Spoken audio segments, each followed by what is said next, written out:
Hello, today we are making heliograph prints. It's really fun. Check this out. You will need some paper, some scissors, some heavy cardstock, some watercolor paint, some water, a foam brush and a paintbrush, and a couple of spray bottles with paint in them. Let's get started. So first of all, we are going to cut out some interesting looking shapes from our heavy cardstock. You can cut out any kind of shape that you might like. I'm going to cut out some shapes that remind me of some of the shapes that Matisse used in his paper cutouts. But you can use any kind of shapes you want. All right, so I've got one really interesting looking shape, and I'm going to try to get at least 3. That will make it look more interesting to have a lot of things going on, a lot of action, and it'll be more dynamic if I have a lot of things happening in my picture. So I'm going to try to get 3. So here's 2 interesting shapes.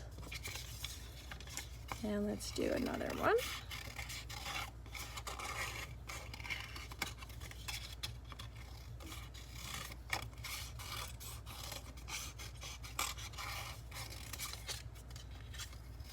Okay, I'm going to get rid of all of these scraps and throw them away.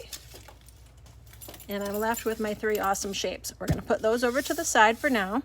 And we're going to start with our water.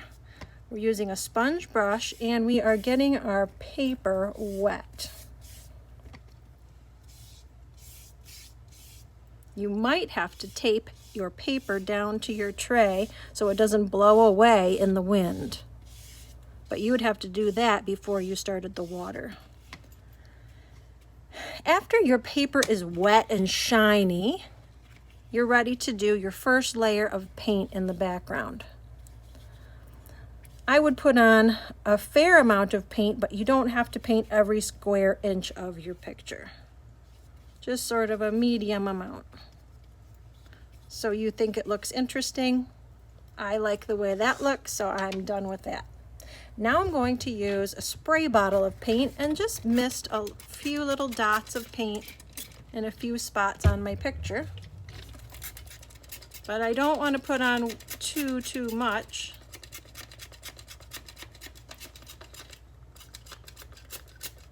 Okay, I think that's pretty good.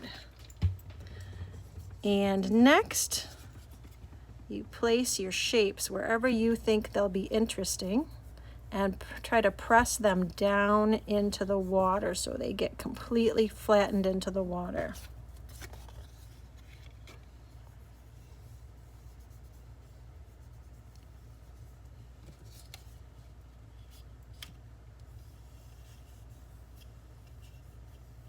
Actually, I have a spare cutout over here of another shape, so I'm going to put that in too because I have a little bit more room.